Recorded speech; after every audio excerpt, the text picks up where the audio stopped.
नमस्कार, जय हिंद, वंदे मातरम। बहुत बहुत स्वागत है आप सभी अभ्यर्थियों का आपके अपने YouTube चैनल एग्जाम ट्रिकी में। दोस्तों, हम इस वीडियो में बात करने वाले हैं अनुकूलित अनुक्रिया के सिद्धांत पर, यानी कि इसका दूसरा नाम जो हम कह सकते हैं CR थ्योरी, या हम कह सकते हैं इसी को हम कहते हैं क्या दोस्तों, आप सभी को पता होगा, इसी को हम कहते हैं शास्त्रीय अनुबंधन का सिद्धांत। शास्त्रीय अनुबंधन का सिद्धांत इसी को कहते हैं। और एक चीज याद रखिएगा, शास्त्रीय अनुबंधन का सिद्धांत इसी को कहते हैं, एस टाइप थ्योरी भी इसी को कहते हैं। अभी मैं अन्य नाम आपको बता दूंगा। और यह जो टॉपिक है वह सभी अभ्यर्थी, जितने भी डीएड स्पेशल एजुकेशन के अभ्यर्थी हैं फर्स्ट ईयर के, सभी के लिए मोस्ट इंपॉर्टेंट टॉपिक है, क्योंकि यह टॉपिक आपका एजुकेशन साइकोलॉजी का जो पेपर है, आपका लास्ट पेपर है, 6 पेपर है, इसमें यह टॉपिक 1 नंबर से लेकर के 5 नंबर तक पूछा जाने वाला टॉपिक है। पूछा कैसे जाता है, 1 नंबर में पूछेगा कि शास्त्रीय अनुबंधन का सिद्धांत किसने दिया, या आपसे पूछ लेगा कि क्लासिकल कंडीशनिंग किसने दी। तो आप लोग क्या बताएंगे, इवान पेट्रोविच पावलोव, या ऐसे होगा, वहां पर केवल और केवल पावलोव लिखा होगा। तो आप बताएंगे कि अनुकूलित अनुक्रिया का सिद्धांत, शास्त्रीय अनुबंधन का सिद्धांत, ये सभी इस सिद्धांत के दूसरे नाम हैं।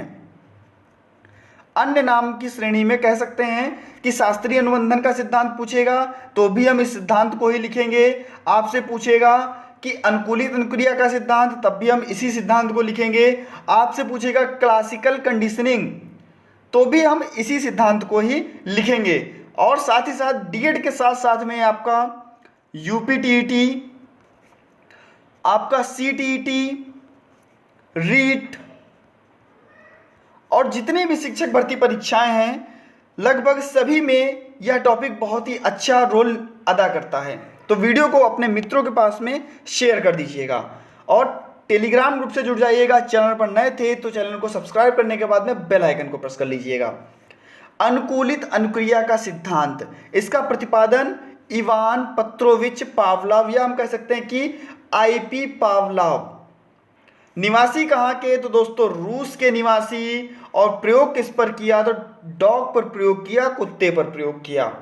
और इस प्रयोग पर इन्हें 1904 ईस्वी में पाचन क्रिया के शोध के लिए नोबेल पुरस्कार दिया गया।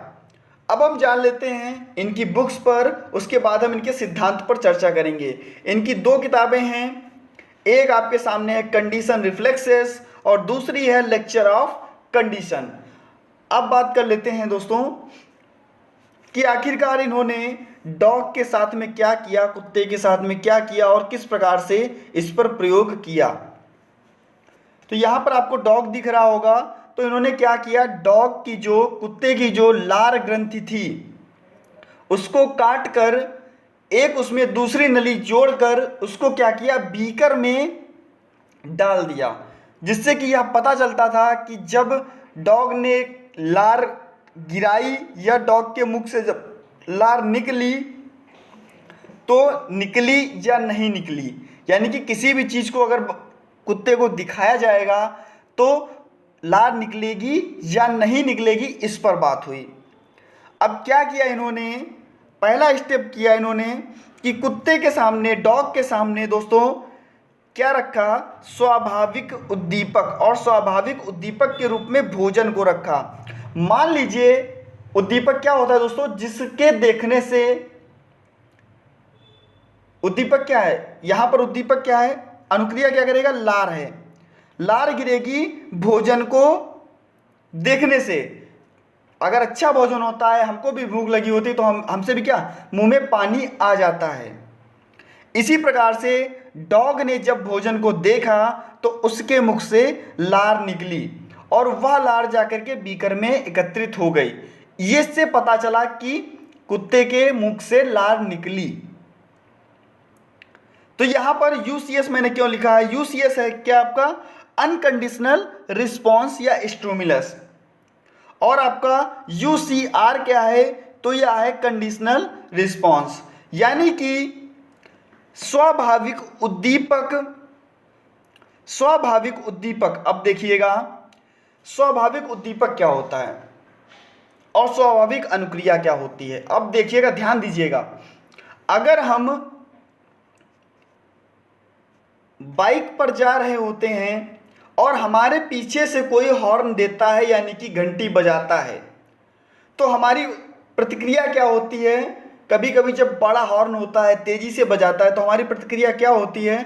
हमारी प्रतिक्रिया होती है कि हम चौंक जाते हैं या इधर उधर देखने लगते हैं, यानी कि चौंकना हुआ। यह थी हमारी स्वाभाविक उद्दीपक, क्या था, घंटी थी, और चौंके वह हमारी स्वाभाविक अनुक्रिया हुई। यानी भी किसी भी चीज़ को देखकर जो चीज़ हम स्वयं से हमारे पास से निकलती है उसे हम क्या कहते हैं, स्वाभाविक अनुक्रिया। और स्वाभाविक उद्दीपक क्या होता है, जिस चीज़ को हम देखते हैं।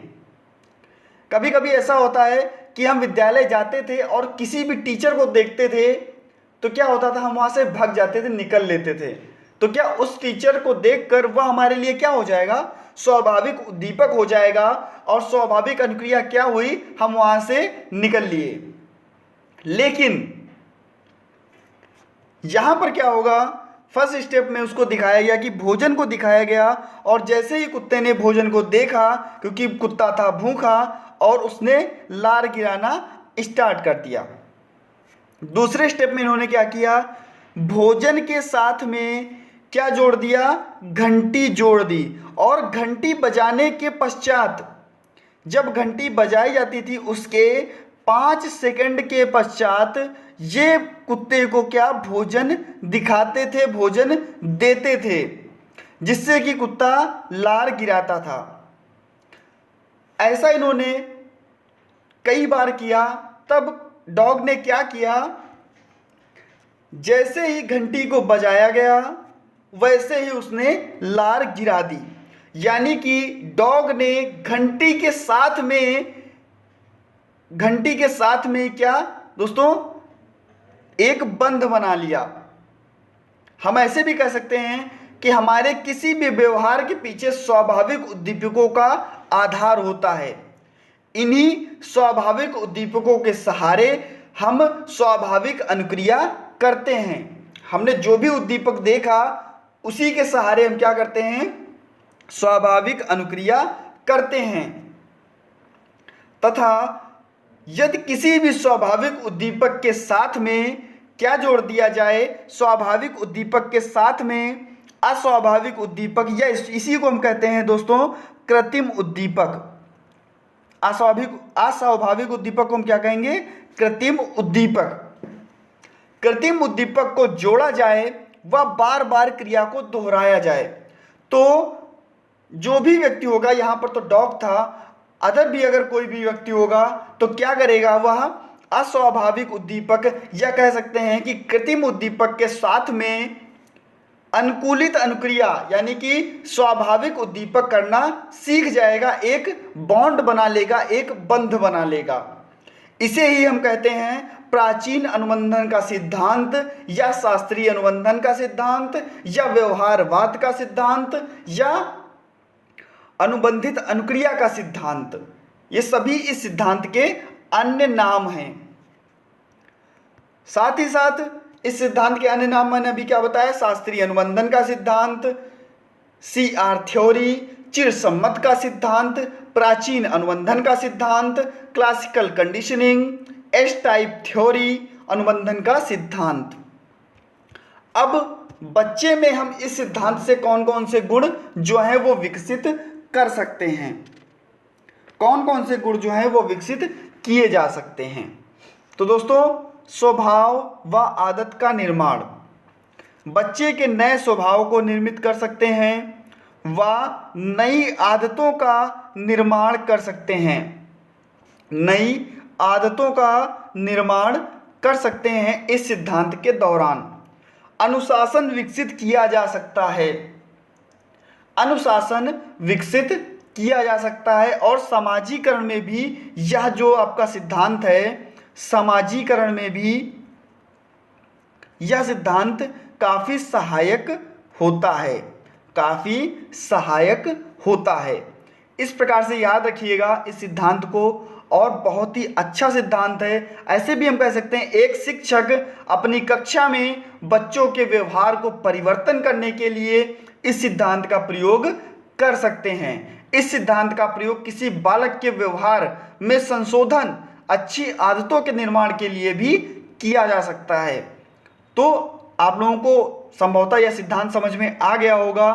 किस पर प्रयोग किया, कब प्रयोग किया, इसके गुण क्या थे, इसके दूसरे दूसरे नाम क्या हैं, और यह आईपी पावलोव यानी कि आपके जो पावलोव जी जो थे, यह कहाँ के निवासी थे, इन्होंने किस पर प्रयोग किया और नोबेल पुरस्कार इन्हें कब मिला। इन सब चीज़ों को याद रखिएगा। बहुत ही अच्छा सिद्धांत था। मिलता हूँ नेक्स्ट वीडियो में नई जानकारी के साथ, नए टॉपिक के साथ। बस बने रहिएगा आपके अपने चैनल पर और वीडियो को शेयर करना ना भूलिएगा। धन्यवाद।